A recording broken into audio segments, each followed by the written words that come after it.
Bismillahirrahmanirrahim. Assalamualaikum warahmatullahi wabarakatuh.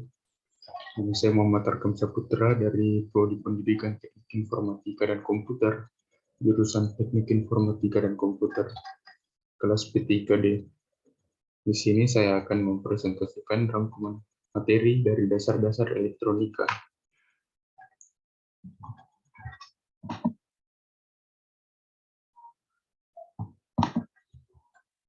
Baik, pembahasan pertama yaitu elektron dan proton. Kata elektronik sendiri itu adalah berasal dari sebuah istilah yang diambil dari kata elektron, yang merupakan satu dari tiga materi yang menyusun struktur atom, yang diantaranya itu proton dan neutron, seperti gambar di samping ini.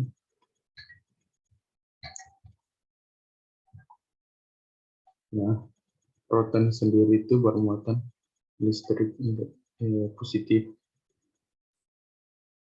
sedangkan elektron itu bermuatan listrik negatif.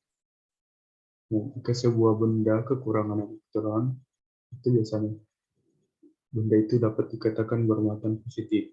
Tetapi jika sebuah benda kelebihan elektron, maka benda itu dikatakan bermuatan negatif. Sedangkan jika jumlah muatan negatif dan muatan positifnya sama, maka benda itu disebut netral.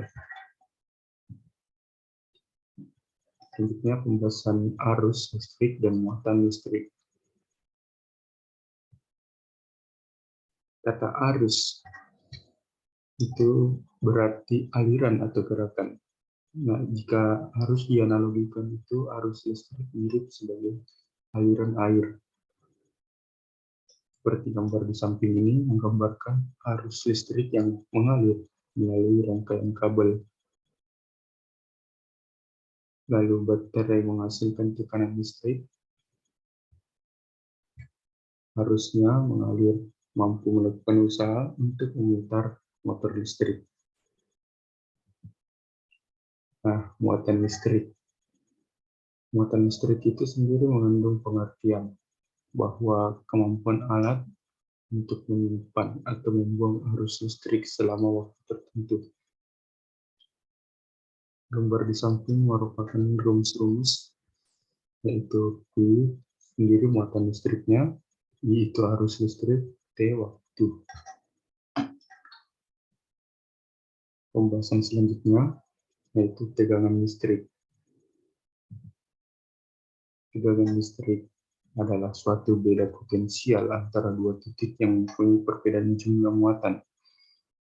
Tegangan listrik juga sering disebut sebagai gaya yang mendorong menyebabkan perpindahan elektron dari titik yang satu ke titik yang lainnya melalui perantara konduktor. Jadi semakin tinggi tegangan listriknya, maka semakin besar energi potensial yang dikarenakan semakin banyak elektron yang dilepaskan. Nah, sistem internasional untuk tegangan listrik sendiri itu adalah volt, yang diambil dari nama Alexander Volta, yang menyatakan satuan volt adalah perubahan energi sebesar 1 joule. Nah, berikut ini rumusnya.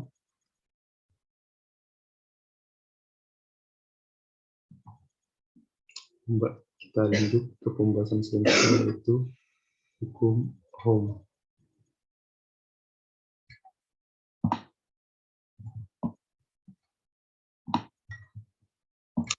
Hukum Ohm itu sangat sederhana dan sangat berguna untuk menganalisis suatu rangkaian listrik.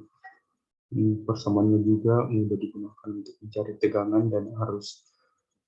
Seperti ini di samping untuk mengetahui arus listrik, tegangan listrik, hambatan listrik, atau nilai resistensi yang belum diketahui pada suatu rangkaian listrik.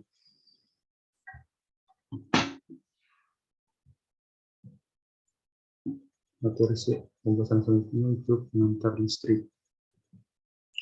Pengantar adalah suatu benda yang digunakan dalam teknik listrik atau elektronik untuk mengalirkan arus listrik dari sumber listrik ke beban listrik. Bahan yang dipakai dalam teknik listrik dan teknik elektronika dapat digolongkan menjadi tiga, yaitu konduktor atau pengantar, isolator atau pengikat, semikonduktor atau setengah pengantar. Nah, konduktor itu merupakan bahan yang dapat mengantarkan listrik. Bahan pengantar yang mempunyai banyak elektron, elektron juga itu bebas, sehingga dengan mudah dapat mengaruhi keadaan sekitarnya. Kemudian ada isolator.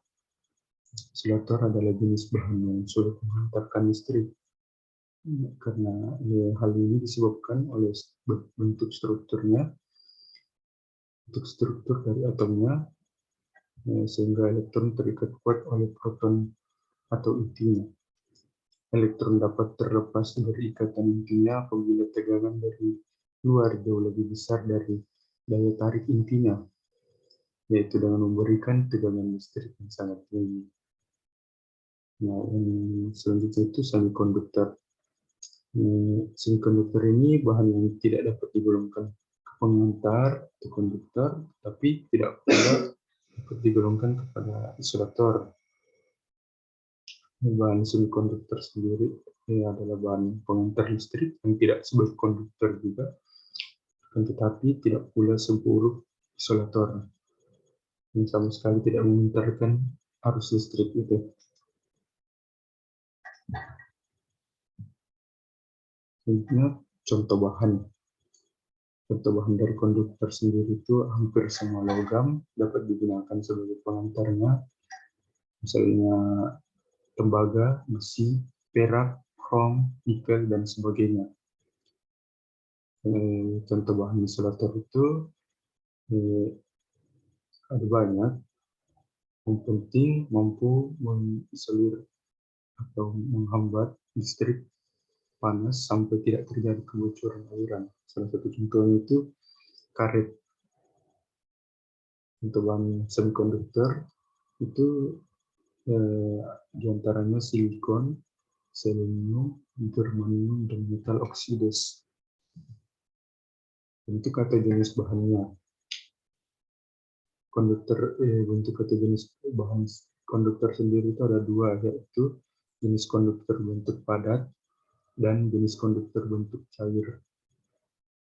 Untuk isolator sendiri ada tiga, jenis isolator bentuk padat, jenis isolator bentuk cair, dan jenis isolator bentuk gas. Untuk semikonduktor ada dua, yaitu N-type semikonduktor dan P-type semikonduktor.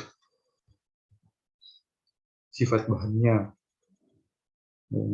sifat bahan dari konduktor sendiri itu ada daya pengantar panas, daya hantar listrik, koefisien temperatur tekanan, daya elektrotermo, kekuatan tegangan tarik, koefisien suhu tahanan. Nah, untuk sifat bahan isolator itu ada empat, itu sifat listrik, sifat mekanis, sifat termis, sifat kimia.